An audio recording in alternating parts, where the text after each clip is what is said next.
Well, let's go ahead and get to it. What will the Vols defensive back rotation look like? So we have a rough idea now that preseason camp is over. They call it over the week before. I'm not sure why, but that's what they did with Josh Heupel. So I mean, they're still going to practice a couple of days this week. It's not like they take a week break and go down to Panama City. But how do you think the defensive back rotation will look right now when they run out on the field in Nashville against Virginia? McDonald will be at the star position. I think Judy Lally will be at one of the cornerback positions. I'm going to go Haddon at the other cornerback, although I'm a little bit concerned about that. Jalen McCullough at safety if he's there. A guy, and then Slaughter. Slaughter will be there. He should be one of the other corners. I should have mentioned him instead of Haddon or Turnage. The other safety, I think, is going to be Wright. Walker, I'm sorry, Wesley Walker. I think Walker will be the other safety. There are a couple other guys that could work in. I tell you a guy that I liked in practice, and I'm not sure where he stands. I was just looking at Phil Steele's depth chart, and he listed 20 defensive backs at Tennessee. He didn't have Christian Charles. I think Christian Charles is one of their more talented players. Now, another guy that could step up, I didn't think he played that well 2 years ago. He was out last year, is Warren Burrell. Burrell's a guy that's got some starting experience. Maybe he's made that step. Maybe he's improved in the secondary. He's a guy that could see some snaps. But I'll say this, I wouldn't be surprised if they play 8 or 9 defensive backs in the first game just trying to figure it out. That's a great point. And 8's a lot. You better figure it out by the time you get into SEC play. Yes. Well, guys, I'm going to just jump in. And, Jimmy, you're closer to the program than I am, so I take everything you say as gospel to a certain degree on this. So I do trust you, but I will say that I think Jordan Matthews is going to be a freshman who steals a starting job at cornerback at some point later this year. Yeah. I wanted to ask you, do you think one of the problems with Burrell or with some of these other cornerbacks, the reason they look so good, they're not good, but the reason they looked better in 2021 than 2022 was because there was no number one cornerback to guard the number one receiver. So they were all rotating, guarding the number 2 receiver in 2021. And with Alontae Taylor gone, there was just nobody to replace a lot that could actually handle high caliber receivers. Do you think that's kind of the big problem with Tennessee at cornerback right now? Yeah, I do. I think Taylor really helped them in that regard. I think that's a good point. And I'll say this, I wonder about their confidence level a little bit. I wonder about those guys. I think when you get burned enough times that you start to wonder whether you can guard anybody. So I don't know.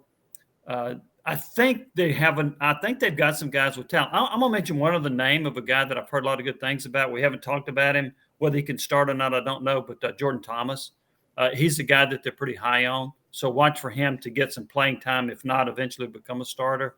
The Matthews pick is I think he's the best freshman that they brought in. So he might end up winning a job. Some of these guys in the secondary have scars, and sometimes they've had difficulty overcoming those scars. The scars are still there. Matthews doesn't. So maybe he comes in a little more fresh and maybe has a more confident mindset. But I think that they don't have a number one cornerback that can go down there and shut anybody down. And I think that's been a problem. And here's the thing, too. When I watched them play zone defense, I thought they were horrible. But they're not really good in man either. So I don't know what they're going to do back there. I think it's going to be a challenge for Willie Martinez. That's really interesting. You say scars. So players that have not literal scars, but players that have had bad things happen to them in the past. And I do wonder about the mindset. If there's 2 positions that you can't go out there doubting yourself, it's corner and quarterback. And if you've got that from the get, you're just not going to win a lot of battles. Let's get to 4 downs, and it's brought to you by Andy Mason, AndyMasonRealEstate.com, as we look at Tennessee's defensive back rotation heading into almost game week. How is this just the middle of the week? We got to get rolling here. 4 downs, 4 questions, 4 answers. The Dave Hooker Show. 4 downs. A presentation of OffTheHookSports.com.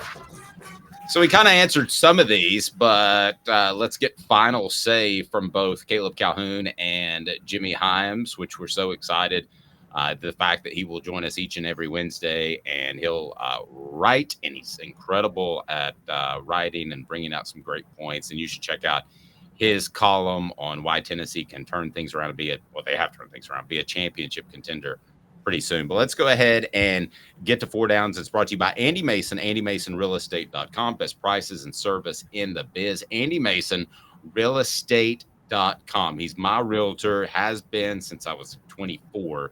He should be yours. So let's get to Four Downs, and shout out to Coop. What down is it, Coop? Coop here. First down. Thank you, Cooper. Most improved defensive back, Jimmy, this year will be. Oh, I'm going to go Danico Slaughter. How about that? Okay. I'm going to Nico Slaughter, too. Most improved. Yeah. What about you, Caleb? I'm going Wesley Walker. Yeah, y'all don't. But is this improved? I don't know if you know this, Jimmy. He's the highest graded, PFF graded returning safety in the SEC. Wesley Walker is. What? Yes, yes. He has the highest PFF grade of any returning safety in the SEC. Okay, And who judged that? Who graded that? They asked me to do a freelance. Oh, okay. it was Pro Football Focus, and basically what they brought up was we underrated it because Trey Flowers played so banged up towards the end of last year. We know his situation. They used Wesley Walker a lot more, and he apparently got much more productive down the stretch of last season, and none of us noticed it. I think I know the answer to second down. That was an interesting note. I didn't know that about Wesley Walker. What down? Yeah, what down is it, Coop? Cooper Mays here. Second down. Thank you. Sounds so happy to bring us in on second down, doesn't he? And by the way, centers don't handle snap counts, but it's just funny. The best newcomer will be, we mentioned Jordan Matthews as one, Gabe Judy Lawley, but if you had to pick just one, Jimmy, let me start with you. Gosh, I feel like I might be stealing some of Caleb's thunder because I really like Arian Carter. I think. Oh, I was just talking. I'm sorry, just defensive backs. My apologies. Oh, defensive backs. I'm sorry, defensive back. A newcomer? Yes. Judy Lawley. Judy Lawley. Caleb, you want Judy Lawley? I'm still sticking with Jordan Matthews. I'm high on that Louisiana kid. I hear you. I'm high on Louisiana kids too. Yeah. How in the world did they get him out of Louisiana, by the way, which is the toughest state to recruit in if the in-state, and I'll say this till the day I die, if the in-state team wants you, it's the toughest state to get a kid out of. You can take Ohio State, you can take Miami, other places that have great talent, Georgia, but the toughest place, in my opinion, to get a kid out of, if the school wants you, is the state of Louisiana and LSU. How'd they get that cat? I don't know. I'm not sure how they got him. I give him credit for being able to. Every now and then you'll find somebody in the state who's got a tie to Tennessee, or some uncle or parent or whatever went to UT or is from Nashville. I don't know what ties there were to get Jordan Matthews here. He is a really good player, and he's a guy that I expect to play a lot this year, but I don't know how they got him. I think it's the biggest recruiting get in Tennessee football history was a Louisiana kid. So Peyton Manning? Yes. Oh, I thought you were going to say Jansen Jackson. Sorry, off topic there. All right, what down is it, Coop? Tennessee center Cooper Mays here. Third down.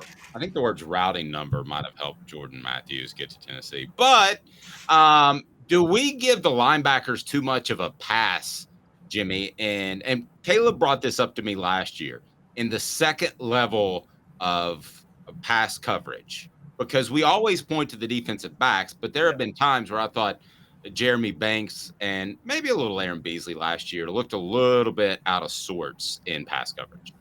Jeremy Banks was not good in pass coverage. He was a good tackler. He was good in run defense. He was not good in pass coverage at all.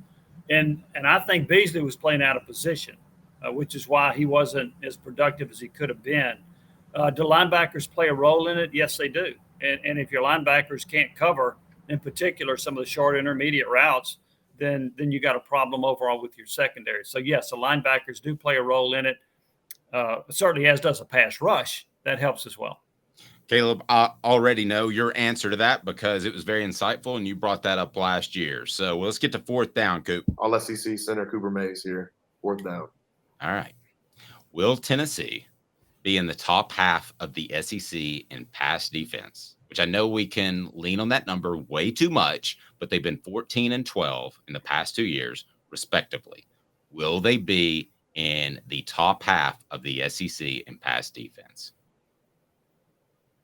Jimmy? Oh, no. No, they won't be.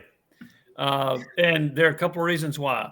Tennessee is one of the best in the nation in scoring points in the first quarter. Typically, they get a lead, and that forces you to throw the football, and that allows teams to rack up more yards passing. A lot of it is garbage yards in the second half, but that's one factor. Here's the other factor, too. Tennessee, well, I'm not going to get into the defensive backs need improvement, no question about that. But here's the other factor. Tennessee last year, in many respects, sold out to stop the run. We are not going to let you run the football. And they put their defensive backs on an island quite a bit because they wanted to shut down the run. They were in the top 5 in the SEC in run defense last year, may have been top 3. It's the best run defense they've had in a long time. So they sell out to stop the run. They usually get a lead. Other opponents are going to throw the football a lot. Tennessee will not be in the top half in pass defense. Caleb, if they're 8, is that good? Which wouldn't be top half. Everything Jimmy Hyams said is right, and it's what I said, and I think that it's why I said the defense was underrated last year, not the pass defense. But this defense could have Deion Grant, Dwayne Goodrich, our boy Fred White. We love him. Our guy Fred, our man Fred, we love him a lot. But they could have that 1998 defense, and the pass defense would not be top half in the SEC in this scheme and in this system. And the reason is it's very much like Jimmy said, with you get a lead in the first quarter, so there's a lot of garbage time. On top of that, there's a lot of possessions. You know, teams playing Tennessee are going to have, what would you say, maybe 4 more offensive possessions than they typically have in a game because Tennessee scores so fast and so quickly that I think they're just playing a lot more on the field. And as a matter of fact, I said this, again, they were in the bottom half in scoring defense and total defense last year. They were number 14 in points given up per play, though. They're very, very underrated overall. So, yeah, I think they'll be in the bottom half. I don't think it matters, though. Even if they were elite, they'd be in the bottom half. Well, here's the thing about last year's defense, in my opinion. So they had 13 games. They were bad in 3 games on defense. Only 3, in my opinion. Bad. They won 2 of them. They beat Alabama, and they beat Florida. They gave up 586 yards, and Anthony Richardson had a career game, and they beat Florida and Alabama. The other games, they were either average to pretty good. Now you say, well, Georgia scored 27 points. Okay, I get that, and they took their foot off the pedal, and I understand that. But that I can't call that a bad game. So to me, they only had 3 bad games. If they can limit it to 3 bad games this year, they'll be fine. Jimmy, I know you got a grandson in the house today. Yes. Go enjoy him and your family. And I love the fact that, yes, you're retired, but maybe semi-retired because we get to work with you. So thanks again. We will talk to you next week, and we look forward to whatever else you put on offthehooksports.com because it's always thought-provoking and great stuff. Thank you so much for being a part of what we do. Dave, I appreciate it. Caleb, I appreciate it. You guys have a great day.